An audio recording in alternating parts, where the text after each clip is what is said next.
Terima kasih Anda masih bersama kami di Good Talk dan masih juga bersama Bapak Teddy, dan kita akan membahas artikel nih ada dari finance.detik.com.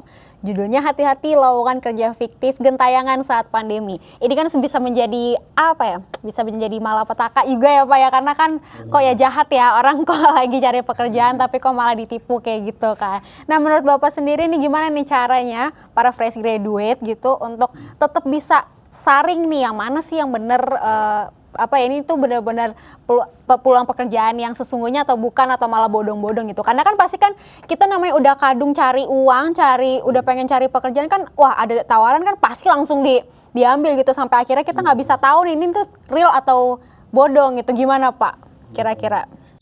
Ujung-ujungnya tuh biasanya pembedanya tuh clear banget, Mbak. Dia minta duit gitu.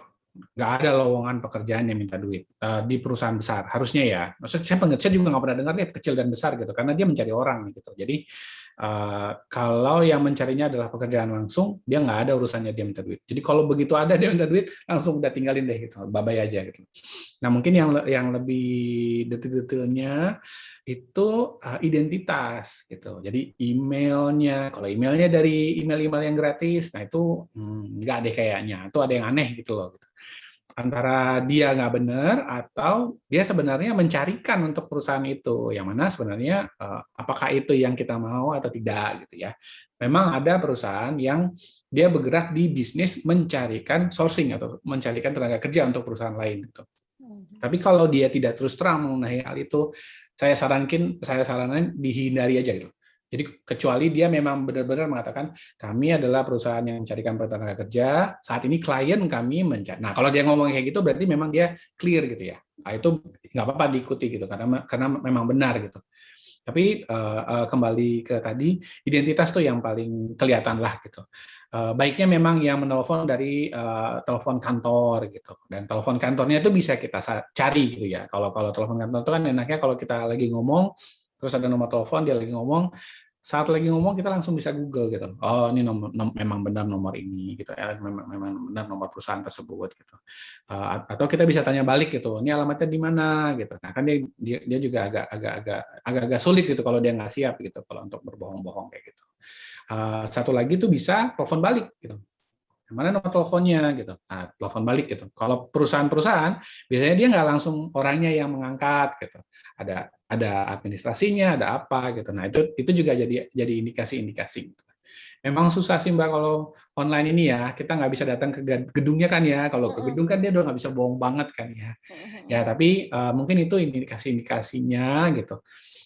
Identitas dan prosesnya gitu. Sama terakhir tadi ya, nggak ada urusannya bahwa kita harus bayar uang. Kalau memang dia minta kita untuk datang ke kotanya gitu, pastikan itu benar-benar udah di ujung proses gitu. Jadi kalau enggak di awal-awal, ya kayaknya itu jadi pertimbangan resiko ya gitu. Jadi tetap harus dipertimbangkan. Nanti kalau nggak diterima gimana gitu. Sayang udah buang-buang uang gitu. Padahal tadi ya Mbak bilang udah kita awalnya kan kita mau cari uang nih, kok malah ditipu sih gitu ya. Memang pasti ada sih, ada aja lah orang yang niatnya kurang baik gitu. Tapi nggak apa-apa kok, itu bisa kita tanggulangi, bisa kita hindari. Oke, ya benar-benar harus research lagi ini seperti apa gitu. Karena memang Ya, banyak banget sih Pak kasus-kasusnya ya, yang bahkan udah yang kasihan. sangat-sangat terpercaya gitu, kayak ini udah dikasih tahu nanti akan keluar kota, tapi ujung-ujungnya harus bayar. Wah, udah ini dari semuanya, nggak tanya malah itu tipu-tipuan. Kasihan juga ya. Tapi semoga mungkin para lulusan-lulusan muda ini bisa lebih mengerti dan mencerna lagi gitu untuk mencari pekerjaan, harus di research lagi. Nah, kita masuk ke artikel yang kedua dari kompas.com. Judulnya trending IPK 1,77, apa kaitannya dengan peluang kerja. Jadi memang beberapa waktu lalu memang sempat heboh di media sosial bahwa ada nih seorang pekerja yang IPK-nya 1,77 tapi dapat posisi yang baik di sebuah perusahaan. Nah, pertanyaannya gini Pak, kan ketika kuliah pasti kan kita ngejar ya, wah IPK nih harus segini gitu. Tapi walaupun ujung-ujungnya balik lagi sebetulnya mungkin agak balik lagi ke nasibnya juga ya, nanti akan seperti apa gitu Kak. Apakah sebetulnya IPK itu sangat berpengaruh terhadap sebuah jabatan atau sebuah pekerjaan Pak? Ya, pertanyaan yang bagus yang tidak ada jawabannya yang definit gitu. Jadi bener banget, kita nggak bisa bilang bahwa orang itu IPK-nya makin tinggi dia akan makin sukses, nggak gitu. Tapi mohon diperhatikan yang dari sana gitu. Jadi dari perusahaan yang menerima. Kenapa IPK itu penting? Jadi IPK itu adalah salah satu, biasanya mungkin yang utama, yang pertama gitu, cara dia untuk memfilter gitu. Jadi kita mau melewati filter itu gitu. Lowongan 10.000, jabatan posisi hanya 7 gitu. Bagaimana cara pertama untuk memfilter 7.000 lowongan ini? Semuanya pasti akan pakai IPK.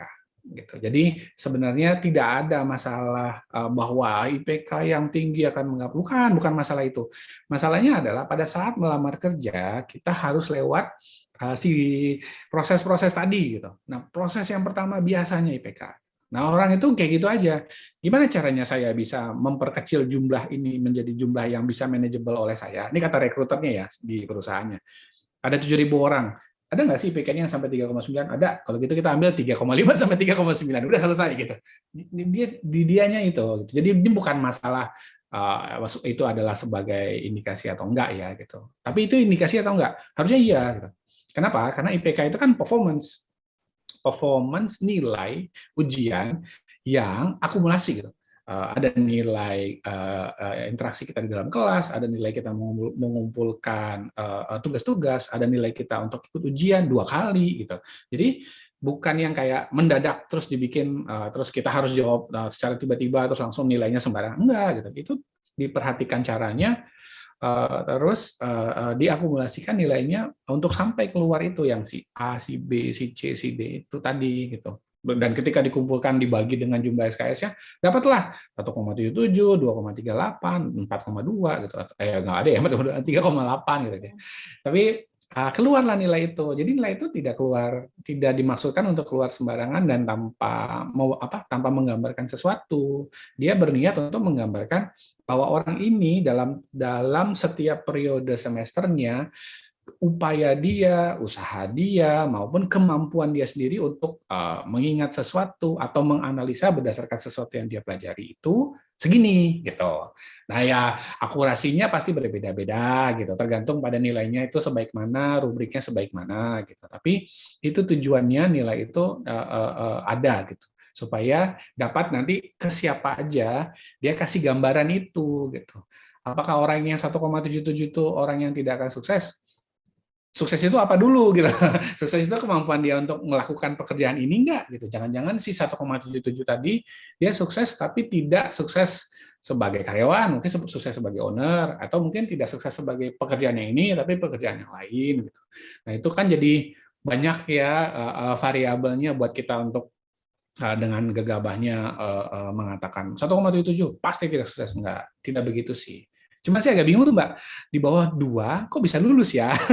Agak bingung saya. Setahu saya tuh, kita kan ada beberapa periode ya, yang dimana kalau periode itu dilewati, kalau IPK-nya di bawah 2, dia DO gitu. Nah, itu agak lucu tuh, 1,77 berarti dia lulus. Nah, berarti nilainya sepanjang itu dia nggak pernah lewat. Nah, itu saya agak bingung sih gitu. Jadi saya agak nggak tahu lah, saya nggak enak untuk mengkomentari hal itu. Tapi tujuannya itu sih tadi Mbak. Kalaupun kita tidak mau mengatakan bahwa IPK itu menggambarkan sukses atau tidak kepada orangnya, paling tidak ini mempengaruhi kita nanti pas waktu proses rekrut gitu. Oke.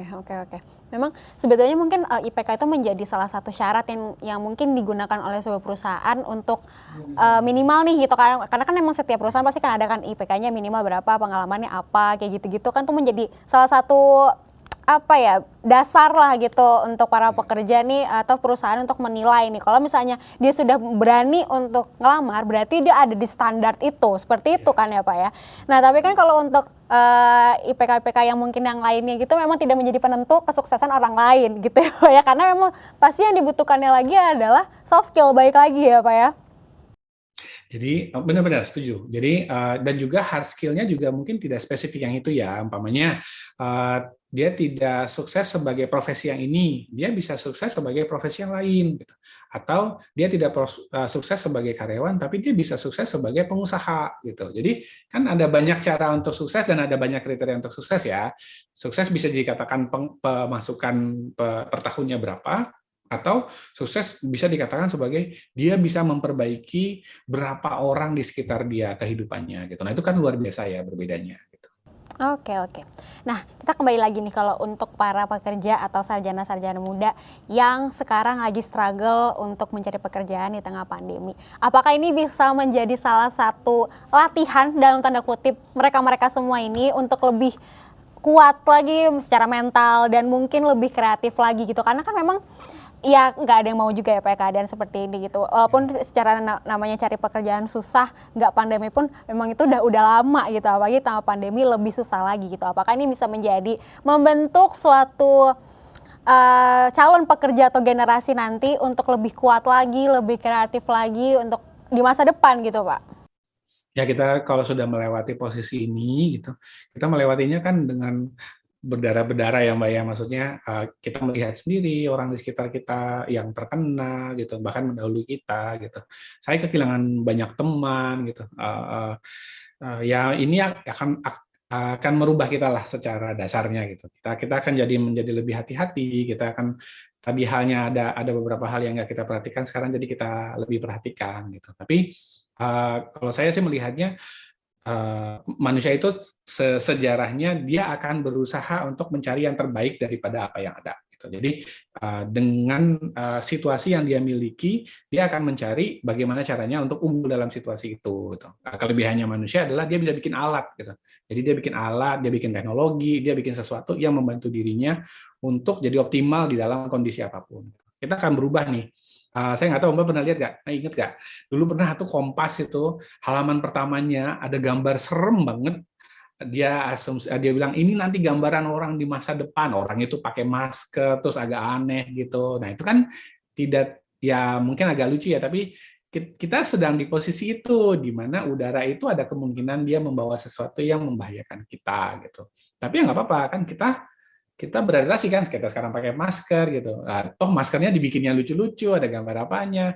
Tetap kita berusaha untuk bikin sesuatu gitu. Jadi kalau saya bilang sih enggak, memang kita akan berubah, kita akan beradaptasi, pastinya gitu. Saya yakin gitu. Dan saya yakin kita setelah ini kita akan jadi sesuatu yang memang ya kita jadi apa ya menjadi lebih aware dan menjadi lebih tangguh aja gitu. Saya yakin sih. Tapi bahwa ini berakhir saya nggak yakin sih Mbak. Maksudnya kan memang banyak yang bilang gitu, ya karena kondisi ini sudah ada, berarti dia akan kemungkinan bermutasi gitu. Ya udah, berarti kita antibiotiknya kah atau apakah atau cara hidup kita akan spesifik jadi lebih hati-hati lagi gitu. Tapi nggak apa-apa kan, maksudnya toh kita akan live on, kita akan move on gitu. Ya, ya, ya. Kita keadaan ini menjadi satu pembelajaran buat kita semua ya Pak ya, untuk bisa bertahan gitu. Gimana nih caranya, salah satunya untuk ya ini mungkin yang dirasakan juga sama para pencari pekerja ini yang lumayan struggle, jauh lebih struggle daripada yang kehidupan normal gitu ya. Nah, memang sekarang lagi susah-susahnya nih misalnya nih cari pekerjaan. Pasti ada mungkin ya iri-iri hati kayak aduh nih temen nih udah dapet pekerjaan, gajinya sekian kayak gitu. Nah, gimana nih untuk mungkin para pekerja nih, para calon cari pekerja ini untuk tetap nih semangat, karena ya jangan lihat-lihat yang lain dulu lah gitu kan. Lebih gimana nih cara untuk membekali para calon pekerja ini untuk tetap semangat Pak? Karena itu susah loh untuk ya kita nggak ada yang tahu ya untuk apa tekanan dari si pribadi orang tersebut, melihat orang itu kan rasanya jadinya sensitif banget gitu. Tekanan keluarga gitu ya. Wah, itu Betul. benar-benar. Tapi kalau boleh saya tenangkan ya, itu ada terus kok gitu. Dalam itu malah adalah fase yang real dalam kehidupan kita gitu. Jadi udah kelar sekolah pasti akan dibanding-bandingkan gitu, terus ditanya-tanya, itu biasa kok gitu. Dan itu biasa terjadi irregardless bahwa sedang pandemi atau enggak gitu. Cuman kalau untuk yang tadi, maksudnya kan dia dapat kesempatan nih gitu. Oke lah, lepas kita kesel apa enggak gitu. Ya silakan kalau mau kesel, tapi maksudnya next-nya apa ya gitu. Nah, next-nya adalah eh, kalau saya termasuk yang berpandangan bahwa semua orang itu punya kelebihan gitu. Nah, cuman masalahnya kadang-kadang dia nggak tahu kelebihannya apa. Itu yang jadi masalah gitu. Jadi kita selesai sekolah, selesai kuliah, itu kita dalam fase di mana kita akan transisi ke bekerja gitu. Nah, ketika kita akan bekerja, yang kita lakukan adalah kita milih profesi berdasarkan dengan kemampuan, dengan potensi, dengan pengalaman kita sebelumnya, itu yang paling baik gitu loh. Nah, kadang-kadang kita butuh bantuan orang lain untuk mencarikan itu untuk kita atau menyadarkan kita sama kelebihan itu. Itu gunanya kita diskusi gitu. Jadi bisa diskusi dengan teman, dengan keluarga, dengan dosen atau dosen pembimbing karena dia mengerti kita gitu. Atau bisa kita cari mentor yang di luar hal itu, umpamanya saudara atau apa gitu. Tapi dialog mengenai menyusun kelebihan gitu, mencarikan kemungkinan itu harus ada. Jadi bahwa itu harus ada, kemudian itu harus dipikirkan berarti kemungkinan pekerjaannya di mana, berarti kemungkinan perusahaannya yang mana gitu, dan berarti rencananya untuk mendapatkan pekerjaan itu seperti apa. Nah itu yang tahap perencanaan itu harus ada gitu. Ini bagi yang tadi ya, yang kesel sama temennya kok rasanya dapatnya lebih baik gitu. Nah itu proses itu tuh harus ada gitu. Tapi ya tadi Mbak bilang, nah itu saya nggak bisa lawan itu kalau yang itu nasib gitu ya. Nah itu, tapi kalau itu kan ya sudah sudatan lah ya. Maksudnya ada orang yang beruntung, ada orang yang nggak beruntung. Bukan berarti orang yang beruntung dia paling sukses, nggak juga. Gitu. Betul, betul. Dia beruntung kalau dia menyanyiakan keberuntungannya, ya kan sayang. Kalau orang yang tidak beruntung tapi dia mencoba sebanyak-banyaknya, ya walaupun persentase keberhasilannya kecil cuma 1%, gitu. Berarti kan dia cuma perlu nyoba 100 kali buat beruntung sekali kan. Nah, gitu. Jadi nggak apa-apalah gitu ya. Kalau memang sedih-sedih mau sebel-sebel silahkan, tapi next-nya dicari itu, disusun strategi perangnya gitu. Nah, habis itu dicobain satu-satu. Oke, ya kembali lagi setiap orang tuh jalannya beda-beda gitu. Jadi baik kitanya nih harus tetap berusaha gitu. Salah satu usahanya nih mungkin setiap para pekerja pasti bekalnya selain hard skill dan juga soft skill, pasti yang paling dibutuhkan adalah CV. Nah, gimana nih Pak untuk biasanya perusahaan itu melihat CV itu yang seperti apa sih gitu. Ada banyak banget CV bentuknya dari yang biasa aja menarik sampai menarik banget gitu. Biasanya yang dilihat itu aspeknya apa aja dan bentuknya seperti apa Pak? Apakah bentuk itu sangat-sangat berpengaruh terhadap menariknya suatu perusahaan melihat calon pekerja? Bentuk itu pasti berpengaruh. Bentuk dalam artian dia harus gampang untuk dimengerti. Gitu. Bahwa dia menarik, bahwa dia berwarna, itu asal tujuannya adalah dia gampang untuk dimengerti, itu pasti akan membantu bahwa CV itu menjadi lebih bagus ya kualitasnya. Terus yang kedua isi sebenarnya. Jadi bukan isinya harus banyak, tapi isinya harus relevan. Gitu. Jadi makanya punya CV banyak-banyak model nggak apa-apa. Gitu. Karena kemungkinan bisa jadi yang ditargetkan itu adalah profesi yang berbeda-beda. Gitu. Satu profesi itu punya set of requirement tertentu. Biasanya dia kasih tahu di lowongan, butuhnya ini, butuhnya ini, butuhnya ini. Kalau memang dia butuhkan hal yang seperti itu, tampilkan itu di CV. Karena itu yang dia cari gitu.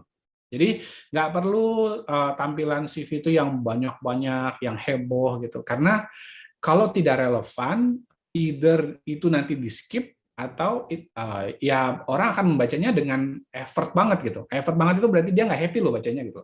Kita butuh orang itu untuk tertarik sama kita kan, dan kita cuma punya 2 lembar maksimal untuk menarik minat orang yang kita nggak tahu orangnya seperti apa. Nah gitu. Bagaimana caranya? Kasih sesuatu yang dia mau gitu. Tadi ya, jadi bahwa kalau dibaca itu gampang, gitu. Orang tahu, orang mau cari apa-apa gitu. Foto ada tapi nama di mana di belakang, nah, itu kan ngeselin gitu. Atau orang mengharapkan paling depan itu harusnya apa, tapi yang paling depan yang malah isinya yang mana. Gitu. Itu jangan sampai yang seperti itu. Terus kedua, relevan gitu. Relevan itu adalah apa yang dia cari itu yang ditampilkan. Kalau dia nyari orang yang kuat dalam teamwork, tampilkan pengalaman berorganisasi. Tapi kalau dia butuh orang yang analitikalnya tinggi, tampilkan pengalaman bahwa Anda menghadapi sesuatu di mana Anda harus menganalisa hal tersebut, dan itu impact-nya besar. Gitu. Jadi itu yang diterangkan. Pengalaman organisasi itu saya sering lihat nggak ada deskripsinya, Mbak. Oh itu sayang banget. Gitu. Sementara yang dicari adalah Oke, fine, pengalaman berorganisasi, kamu di sini atau tapi yang waktu itu dilakukan apa gitu. Nah, itu yang dicari sebenarnya. Jadi kalau dia bilang waktu itu saya melakukan ini, ini tipe orang yang saya cari untuk tim ini gitu. Atau wah bukan, mungkin bukan yang ini. Jadi itu mungkin kesempatan yang lainnya. Oke. Oke. Banyak hal sebenarnya yang bisa menjadi penunjang untuk mendapatkan pekerjaan ya Pak ya. Tadi salah satunya ternyata CV itu lumayan sangat-sangat penting karena itu dasar untuk pengenalan diri kita sendiri gitu. Tapi ya jangan terlalu berlebihan. Yang penting ada straight to the point, jelasin apa yang dibutuhkan dan apa yang dimiliki seperti itu. Oke, kita masih banyak mau bahas soal gimana nih cara cari pekerjaan sama Pak Teddy, tapi kita break lagi ya Pak ya. Jadi Smart Freelance jangan kemana-mana, tetaplah bersama kami di Good Talk.